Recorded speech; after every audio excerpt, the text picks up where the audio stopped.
이태원에서 벌어진 참사로 너무나 많은 생명이 우리 곁을 떠났습니다. 사망자분들에게 애도를 표하고 유가족과 부상자들에게는 위로의 말씀을 전합니다. 다시는 발생하지 말아야 할 사고에 대해 전문가 두 분과 이번 참사의 원인이 무엇인지 분석해보고 예방책까지 알아보겠습니다. 승재현 한국형사법무정책연구원 연구위원, 염건웅 유원대 경찰소방행정학과 교수 나오셨습니다. 안녕하십니까? 네, 안녕하십니까? 좀 있어서는 안 될 사건이 발생을 했습니다. 가장 궁금한 건 이렇게 인명 피해가 좀 많이 난 이유는 어디 있다고 봐야 될까요? 일단 여러 가지 복합적인 문제가 작용했습니다. 네. 현장에서 어떤 지형적인 문제도 있었지만, 그러니까 이 부분은 결국은 과밀 인원이 거기 있었다. 이게 핵심인 겁니다. 그러니까 여기서 지금 이태원에서 올라가는 그 골목길, 좁은 골목길 안에 거기서 수용할 수 없는 인원이 거기 있었던 것이 가장 큰 원인이었고요. 예. 그 인원들이 밀려 쓰러지면서 결국 이제 위에 있던, 그러니까 높은 지역에 있던 분들이 낮은 지역으로 쓰러지면서 점점 도미노 현상 같이 이렇게 압사되는 그런 상황이 전개된 거죠. 그러다 보니까 밑에 있던 분들 같은 경우는 상당히 뭐 수백 킬로그램에서 지금 뭐 수톤까지 추정할 수 있다라는 얘기도 나오고 있잖아요. 네. 많은 하중을 견디고 결국은 지금 심정지가 오셔서 골든타임을 넘기는 그런 상황에서 사망에 이르렀는데, 여기서 이제 여러 가지 문제점들, 우리가 응급 구조 활동을 펼쳤을 때 그 소방에서도 270건 이상의 신고를 받았습니다. 그래서 바로 즉각 대응, 그러니까 소방 대응 3단계를 적용을 하고 바로 이제 즉각 출동을 했는데, 네. 그럼에도 불구하고 이 외부에서 들어가는 데부터 애로사항이 발생했다는 거죠. 그러니까 교통 통제가 제대로 되어 있지 않았기 때문에 이 응급 차량이 들어갈 수조차 없었던 거예요. 거기에 이제 불법 주차 차량들도 있었고요. 그리고 인력들도 들어가야 되는데 이 응급 구조 인력들도 인파에 밀려서 제대로 제 시간에 들어가기가 굉장히 곤란한 지경이었다. 이런 부분이 여러 가지 복합적으로 계속적으로 이 원인들이 네. 여기서 이제 안타까운 부분이 발생했다라는 부분이 보이는 거죠. 근데 이제 지금 이제 여러 가지 부분에서 원인이 이제 그 골목길이라는 것이 또 있지만, 뭐 경사로도 조금 작용했을 가능성도 있습니다. 위에서 아래로 당연히 중력의 법칙으로 밀리면 이게 밀려 내려갈 수밖에 없잖아요. 네. 그러니까 이런 골목길은 사실은 이 좁은 골목길이면 이제 우리가 정상적으로 이제 인원이 이제 좀 이렇게 순환이 돼야 되는 그런 상황이거든요. 거기 완전히 동맥경화 같이 막혀 있었단 말이에요. 예. 이런 상황을 만들면 안 됐었죠. 우선은 여기에 어떤 통제 주체라든지 이런 부분이 굉장히 미흡했던 부분이 여실히 보이는 지점이다라고 볼 수가 있는 것이고요. 예. 또 이제 하나는 이제 크게 따졌을 때 한 두세 가지만 더 말씀드릴게요. 그냥 제도적인 문제, 여기에 지금 행사 관리 주체가 없었다는 점입니다. 그렇기 때문에 이 행사의 안전을 예방하고 관리하고 통제하고 또 심지어 이 행사가 문제가 발생했을 때, 사고가 발생했을 때 책임지는 주체가 없었다라는 그런 문제가 있는 거예요. 그래서 이런 여러 가지 상황들에서 또 현장 상황은 어땠었냐면, 지금 그 사람들이 밀리는 그런 과정상에서 최근에 어떤 제보라든지 영상 분석을 통해서 일부러 악의적으로 밀었던 사람이 있다라는 그런 부분 때문에 이제 경찰이 또 수사를 하고 있거든요. 네. 그래서 이런 여러 가지 복합적인 원인이 결국은 이 사고를 키우지 않았나라고 볼 수 있는 지점입니다. 예, 여러 가지 사안이 겹쳤기 때문에 이렇게 큰 피해가 생겼다라고 하는데 하나하나 좀 더 살펴보죠.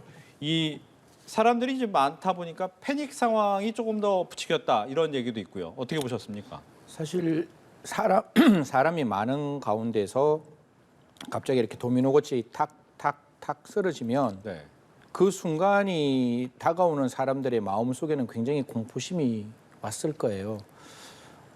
보통 그냥 군대 이야기 간단하게만 말씀드리면 방탄조끼를 입었고 네. 방탄조끼 위에 총을 쏘면 방탄조끼에서 총알이 몸 안으로 안 들어가잖아요. 그렇죠. 그래도 그게 경험을 못하면 총을 맞았다는 생각에 심정지가 올 수가 있는 거거든요. 그러니까 내가 지금까지 견디지 못하는 정말 심각한 어떤 무게의 압력이 오면 보통 이렇게 버팅기고 있다가 네. 이 순간에 이렇게 딱 펼쳐지는 순간 자기가 아마 패닉이 왔을 거예요. 그런 어떤 과정 속에서 사람들에 대한 어떤 동시다발적인 심리적 패닉, 이게 아마 이런 상황을 만들어냈을 수 있다라고 우리는 이야기는 할 수 있지만 제가 거듭 이 사건에 대해서 제가 제일 조심하는 거는 예. 확인되지 않는 영상 우리가 보지를 못했기 때문에 그러지 않을까라고 이야기를 하는 거고 네. 사실 아까 교수님이 유효적절하게 말씀 잘 주셨다시피 이런 일이 어떻게든지 발생 안 했으면 좋겠다라는 의미 때문에 사실 이런 부분에 대해서 우리가 집단적으로 사람이 몰렸을 때 어떻게 대응할 수 있는지에 대한 매뉴얼을 예. 좀 이렇게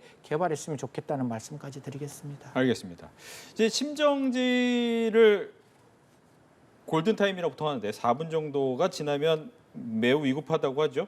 주변에서 보니까 심정지 심폐소생술 하실 수 있는 분 계십니까?라고 질문을 하고 또 많은 시민들이 직접 해주기도 했는데, 근데 좀 일반적으로 하기는 좀 어려운 거죠. 일반인들이 배우지 않고서는. 좀 두려울 수밖에 없겠죠. 네. 근데 이제 이게 만약에 내가 이제 여기 현장에서 심폐소생술을 시행을 했는데 만약에 더 잘못되면 어쩌지? 이런 겁이 나는 걱정이 거죠. 날 수밖에 없어요. 그래서 그런 두려움 때문에 더 시행을 하지 못할 수가 있는데 이것은 이제 법적으로 다 보호받습니다. 그래서 응급의료 행위를 적절한 상황에서 위급한 상황에서 적절한 방식으로 진행했을 때는 여기서 이제 면책받을 수 있는 부분이 있어요. 예. 그러니까 지금 여기 이 상황에서는 응급구조대원이 이 시간 안에 들어와야 되는데 못 들어왔잖아요. 그렇죠. 그러면 결국은 현장 상황 보듯이 지금 저 훌륭한 시민들께서 달려들어서 정말 사람 하나 살리겠다고 여기서 지금 올라타서 CPR하고 계셨거든요. 네.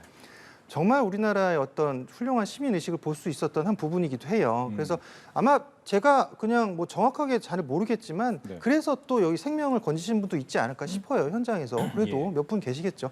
그러니까 그런 것들이 우리가 이제 두려워하면 안 된다 그 말씀을 일단 드리는 거예요. 법적으로 보호받을 수 있다라고 말씀을 드리고요. 그 다음에 CPR을 사실 우리가 막 이렇게 보면은 뭐 가슴 압박하고 또 인공호흡 이외하고 막 이런 것들을 옛날에 알고 있었는데. 네. 현재 의료계에서는 인공호흡은 안 해도 된다라고 말씀을 하세요. 실제 의사분들이. 왜냐하면 인공호흡의 초기에 뭐 코로나도 있었고 이래가지고 네. 의사분들이 그렇게 말씀하시더라고요. 이게 만약에 감염병에 옮길 가능성도 있고 옮을 가능성도 있고 이러니까 오히려 인공호흡은 실시하지 않고 오히려 흉부 압박만 하는 것이 더 효과적이다 이렇게 말씀을 하시거든요. 그러니까 그냥 이 손을 그냥 포개가지고 손바닥을 일자로 편 다음에 명치 부분이 있어요. 네. 명치 이 가운데 들어가는 부분이거든요. 거기를 압박해 주시면 돼요. 100에서 120회 계속 압박하시고 근데 이제 가장 중요한 것은 이분이 의식이 있나 없나를 일단 확인해야 돼요. 네. 의식이 있는 분 심폐 이 소생술하면 안 되는 거예요. 큰일 나요 이거는. 그래서 의식이 없는지를 일단 먼저 확인해야 되는데 의식 확인할 때는 어떻게 하시는 거냐면은 이분을 만약에 어떤 상황의 환자일지 모르잖아요, 사실은. 뭐 안에 뭐 다발성 골절이 있을 수도 있고 장기 손상이 있을 수도 있고 하니까 이분의 어깨를 이렇게 강하게 약간 흔드는 거예요. 이렇게 흔들어서 네. 네, 어깨가 그래도 가장 이제 안전한 부분이기 때문에 이 예. 부분을 강하게 흔들고 그래서 의식이 없다라고 하면 이때부터 심폐소생술을 이제 시행하시면 되는 거거든요. 근데 이거 실제로 아마 그 마네킹에 한번 연습해 보시고 배워 보신 분들 있을 텐데 네. 굉장히 힘듭니다. 세게 안 눌러지더라고요. 네, 세게 안 눌러주고 네. 이걸 일자로 쫙 펴야 돼요. 이 손이 굽으면 안 돼요. 손바닥이 쫙 일자로 닿아 있어야 되거든요. 그리고 이 부분으로 계속 눌러줘야 되는 것인데 네.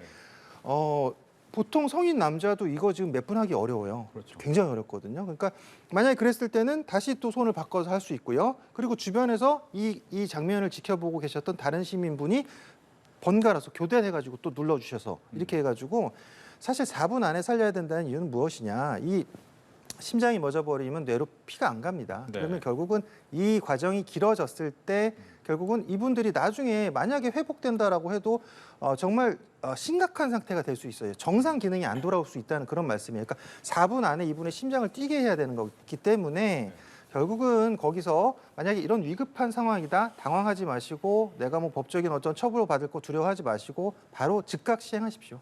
알겠습니다.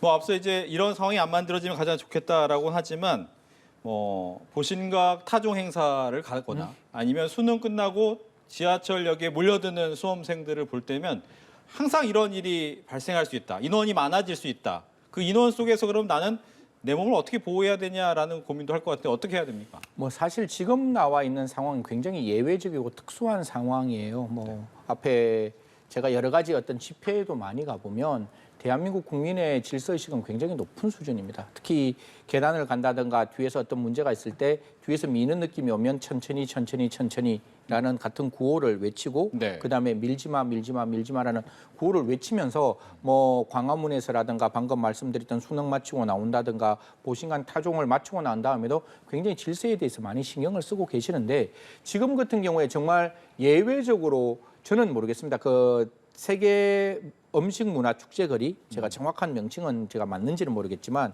그곳이 어떻게 되어 있는가 하면 한남대교 쪽에서 올라오는 공간은 굉장히 크게 열려 있어요. 하지만 저 녹사평 쪽에서 올라오는 길은 앞쪽이 테라스로 이렇게 막혀 있는 곳이라고요. 그러면 사람이 이렇게 들어가면 이렇게 들어가서 디귿자로 이렇게 빠져나올 수 있는 공간이거든요. 그러니까 들어가는 입구에는 100명이 들어갈 수 있으면 나오는 입구에는 5명도 못 나올 수 있는 그런 공간인데 그런 공간에 사람들이 계속 모이면 정말 하는 수 없이 자기가 서 있는 상태에서도 자기의 일단 복강에 대한 공간을 확보 못할 수가 있는 거거든요. 예. 그러면 저도 오늘 배웠는데 이게 몸을 이렇게 십자로 딱 만들어서 자기의 그 복강과 흉강에서 이렇게 흔히 말해서 숨 쉴 수 있는 공간을 확보를 해야 된다는 거예요. 네. 확보를 하고 사람이 이렇게 밀려오면 그냥 사람 따라 밀리는 게 아니라 대각선으로 가라는데 사실 그 부분은 제가 정확히 무엇을 의미하는지는 모르겠어요. 네. 그렇기 때문에 그런 순간에서는 원칙적으로 이렇게 팔을 정확하게 자기 몸을 이게 흉강이 확보될 수 있도록 숨을 쉴 수 있도록 하고 더 중요한 거는 이런 위험한 느낌이 있으면 절대로 더 이상 가면 안 된다는 거예요. 이게 어느 순간에 이게 마지막 단계까지 가기 전까지 분명히 수많은 징후들이 있거든요. 네. 그 징후에서 이제 시청자 여러분들께서 경험하셨겠지만 혹시나 사람들이 급격하게 많이 몰리는 곳, 특히 출입구와 입구가 나뉘어지지 않는 곳, 그냥 들어가는 곳과 나가는 곳이 나뉘어지지 않으면 언제나 안에서 엉킬 수 있다는 가능성이 있으면 반드시 그런 곳은 조금 신중하시게 위험한 상황이 있으면 절대로 더 깊이 안 들어가셨으면 하는 마음이다. 이거는 그 순간에 자기 생명을 보호하는 것보다 이미 그 생명을 지키기 위해서 예방하는 게 훨씬 더 중요한 상황이라는 말씀 드리겠습니다. 네. 뭐 앞서 잠깐 저희도 얘기를 했지만 뭐 유튜버들이 이제 많은 걸 또 올리기도 하고 하면서 실제 뭐가 잘못이냐 이런 얘기를 설왕설래하는 게 중요한 게 아니라 이제 경찰이 국가수와 함께 어떻게 원인을 분석해내느냐도 굉장히 중요할 것 같아요. 어떤 얘기를 찾아내야 됩니까? 일단은 아까 제가 초반에 말씀드렸던 내용이죠. 현장에서 누가 고의로 밀었는가 이 부분을 밝혀내는 게 핵심이에요. 그러니까 만약에 다들 살기 위한 몸부림으로 서로 뭐 밀고 했던 행위가 그냥 밀리는 과정상에 자연스럽게 이어졌다라고 하면 네. 고의적으로 누군가를 위해를 가하겠다는 의도가 아니었던 상태에서 밀었으면 이런 부분은 모두 다 피해자나 희생자가 될 수 있습니다. 아하. 근데 여기에 이제 어떤 악의를 갖고 있는 가해자가 있을 수 있다라는 지금 가정을 해야 된다는 거죠. 왜 그렇습니까? 여러 가지 영상 또는 제보, 목격자 진술들 거기서 이제 종합되는 결과들이 아직까지 도출되진 않았습니다. 그래서 이제 경찰에서는 현장 인근의 CCTV를 디지털 분석을 하고 있어요. 네. 그래서 오늘도 뭐 현장 정밀 감식했다라는 얘기 들었거든요. 그래서 저는 좀 오늘 결과가 좀 나왔으면 좋겠다라는 생각을 했지만 아직 결과는 나오지 않았어요. 아마 추가적으로 발표를 할 것 같은데 아마 그 정확하게 내용이 다 분석이 안 돼서 아마 결과 발표가 아직 미뤄지고 있지 않은가 그런 부분도 있을 수 있고요. 왜냐면 저도 지금 경찰분한테 한번 전화를 받았는데 네. 제가 이제 제보자 얘기를 어떤 방송에서 했던 적이 있었어요. 근데 그랬더니 그분 제보자에 대한 지금 진술도 좀 확보할 수 있냐라는 좀 문의를 받았었거든요. 그러니까 아직도 좀 추가적인 진술 확보하고 있다라고 보여지는 부분이 있고요. 그러다 보니까 이런 목격자들의 진술, CCTV 영상 다 중요하고요. 그러니까 일단 가장 정확한 것은 사실 목격자 진술이라는 것은 주관이 개입될 가능성이 또 있거든요. 네. 그러니까 가장 객관적이고 정확한 건 CCTV겠죠. 근데 CCTV는 영상만 제공하지 음성을 제공하지는 보통 않거든요. 그렇죠. 그러니까 여기 이제 이 상황을 보면 이 위 아래에서 힘겨루기가 발생해요, 현장에서. 그래서 위쪽에 이제 오르막길에 있는 분들은 앞으로 가라고 얘기를 하고 있고요. 그다음에 밑에 있던 분들은 뒤로 가라고 뭐 이런 얘기를 하는 게 여러 가지 겹치는 부분이 있기 때문에 결국 이런 부분에서 어떤 그 악의적인 의도를 가지고 일부러 앞으로 밀지 않았냐 이런 지금 어떤 진술들 뭐 이런 신고들이 있었어요. 근데 뭐 여기서 보면은 일부러 뭐 술에 취해서 아니면 장난으로 밀었다 이런 뭐 제보들도 있었단 말이에요. 그러니까 이런 것들이 정말 이 사망에 이르게 한 인과관계가 발생했다라고 하면 이런 분들은 법적인 처벌을 받을 수밖에 없는 거겠죠. 근데 이게 사망자가 너무 많이 발생한 사고란 말이에요. 지금 뭐 국가 재난사태 선포했잖아요. 여긴 지금 국가 재난 지역이기도 하고요. 그러면 이 정도에서는 당연히 우리가 이런 원인 규명을 할 수밖에 없고 드디어 이런 결과를 발생하게 한 그런 책임 소재를 따질 수밖에 없다는 거죠. 근데 네. 그래서 지금 국민들이 지금 위로하고 있고 애도하고 있는 그런 기간에서 결국은 이런 원인의 제공자가 무엇인가 이런 것을 지금 수사기관이 명백하게 밝히는 것도 굉장히 중요한 의무이다라고 볼 수 있는 거죠. 알겠습니다. 또 이제 중요한 것이 이제 안전 매뉴얼 부분도 있을 것 같은데 일단 주최자가 없었기 때문에 안전 매뉴얼은 없었다라는 게 이제 발표였고 하지만 앞으로 만들자라는 부분인데 어떻게 만들어야 될까요? 뭐 이거는 어려운 게 아니겠죠. 안전 매뉴얼이라는 게 뭐 국민을 통제하자라는 건 아닐 거잖아요. 우리가 시민의 자유가 있는데 자유가 있는 사람들이 어떤 기념일에 모여서 그 기쁨을 즐기겠다는데 그거를 하지 못하게 법을 만든다는 거는 아니 집회 시위의 자유에서도 집회 시위에 있어서도 신고 의무지 허가 의무가 아니잖아요. 네. 그렇기 때문에 여기에 대해서 통제를 만든다는 건 제가 봤을 때 불가능하다. 오히려 그건 역효과만 만들어질 수가 있는 것이고 가장 중요한 거는 시민의 안전을 지키는 제1의 임무를 가지는 사람이 누군지 아세요? 누굽니까? 경찰이에요. 그렇죠. 그 경찰은 사실 수사도 중요하지만 네. 경찰의 어떤 직지에 관련된 법을 보면 공공안전정보부라는 것도 있고 생활안전국이라는 곳에서 당연히 이러한 어떤 안전 의무와 그다음에 재난의 위험에 대한 정보를 취득하고 확인해서 그걸 안전하게 만드는 게 원칙이라면 시민들이 모이는 것은 자연스러운 일이고 그럼 모였다면 아까 제가 지금 말씀드리지만 이건 사후적으로 판단하는 겁니다. 사실 그 당시에 어떠한 판단이 있었는지 저는 모르니까 사후적으로 딱 한 가지만 필요한 거잖아요. 사람이 이렇게 앞뒤가 엉키지 않으려면 사람의 흐름을 만들어주면 되는 거예요. 제가 뭐 많이 경험은 못했지만 오스트리아 비엔나에서 한 5월 달쯤 되면 존모 나크 콘서트라 그래서 한여름밤에 콘서트를 여는데 빈필이 쉔브룬 궁전에서 그런 어떤 음악회를 열어요. 네. 그러면 빈에 있는 많은 사람들이 와서 참석하고 우리도 세계 불꽃 문화 축제에서 들어가고 나가는 정확한 어떤 동선을 만들어주기 때문에 안전사고가 안 나는 거거든요. 그러면 아까 거듭 말씀드렸다시피 앞에가 막혀 있는 곳이라면 적어도 들어가는 곳과 나가는 곳은 정확히 만들어줘야 되고 가장 안전하게 만들 수 있는 건 지금 상황이면 들어가는 사람은 10명, 20명밖에 안 될 수 있어요. 그러니까 저 녹사평 쪽에서 오면. 하지만 그러니까 한남대교 쪽에서는 한 40명, 50명이 들어갈 수가 있거든요. 그러면 들어가는 사람이 많고 그 나오는 입구가 적으면 안에 쌓이는 사람은 훨씬 더 많겠죠. 네. 그러면 들어가는 입구를 이쪽에 녹사평 쪽에서 들어가는 입구를 만들고 나가는 입구를 굉장히 넓게 만들었으면 안에 사람이 정체 안 되어 있을 거잖아요. 이게 들어가는 거와 나오는 게 겹쳐 있기 때문에 사고가 발생했는 것이고 교수님 말씀대로 그 1번 출구 위에는 바로 그 이태원역에서 올라가는 사람과 이태원역 쪽으로 나오는 사람들이 가장 많이 얽힐 수 있는 장소. 그건 이미 그 지역에 사시는 분들은 예견할 수 있었다면 그런 어떤 진출입에 관한 정확한 어떤 질서 유지, 통제가 아니라 국민의 안전을 지키기 위한 질서 유지를 조금 하는 게 필요한 거 아니냐. 이거는 어떠한 행사에서도 주체가 있거나 주체가 없거나 적어도 주체가 없는 곳에서는 그러한 국민들의 안전을 담당할 수 있는 경찰이 최소한의 질서 유지선을 좀 만들어주는 게 필요하지 않을까라는 게 지금 이 사건을 사후에 접해보는 제가 느끼는 감정이라는 말씀드리겠습니다. 네. 끝으로 같은 질문 드립니다. 이 많은 분들이 이제 놀라셨죠. 10대와 20대 젊은 많은 아까운 청춘들의 목숨을 잃은 사건에 대해서 아마 충격을 굉장히 많이 받으셨을 것 같아요. 근데 트라우마를 이제 뭐 복지부에서도 좀 도와주겠다라고는 하지만 어떤 식으로 좀 극복을 해야 되는지 한 말씀 듣겠습니다. 네, 일단 지금 현재 뭐 정부에서 국가 트라우마 센터 가동한다고 했고요. 거기서 이제 특별팀이 이제 전담 운영되고요. 심리 치료를 병행할 것인데 현장의 상황은 굉장히 끔찍했을 것이고요. 그것을 눈으로 담은 분들의 마음속은 정말 상처로 지금 굉장히 복잡한 심정일 겁니다. 아마 평생 이 기억을 갖고 가는 게 이제 트라우마인데 그래서 이분들이 이제 정상적인 사회생활로 복귀해야 되잖아요. 그래서 우리가 당연히 심리치료 병행해줘야 되고요. 특히나 여기 지금 있었던 분들이 기성세대인 30, 40대, 50대도 아니에요. 20대란 말이에요. 그렇죠. 10대, 20대니까 아직 뭐 갓성인 된 사람들, 아직 성인이 안 된 사람들, 그냥 자유로운 그냥 자발적인 축제 행사에 가서 그냥 젊은 층의 그 특권이 뭐예요? 자유를 누리는 거잖아요. 내 자유를 방종하지 않는 선에서 자유를 누린다는데 누가 거기서 비난을 할 수가 있습니까? 심지어 최근에 뭐 이런 부분에서 거기 있었으니까 그런 사고를 당했지 뭐 이런 얘기를 하시는 분들도 있었거든요. 제 주변에서도 들었었는데 말이 안 되는 거죠. 아까 승 의원님 말씀하셨잖아요. 이거 지금 자발적인 행사, 젊은 사람들이 참여해서 즐기는 이런 행사 자체를 비난하고 참가자들을 비난하는 행동은 절대 하면 안 되고 말도 그렇게 하시면 안 되고요.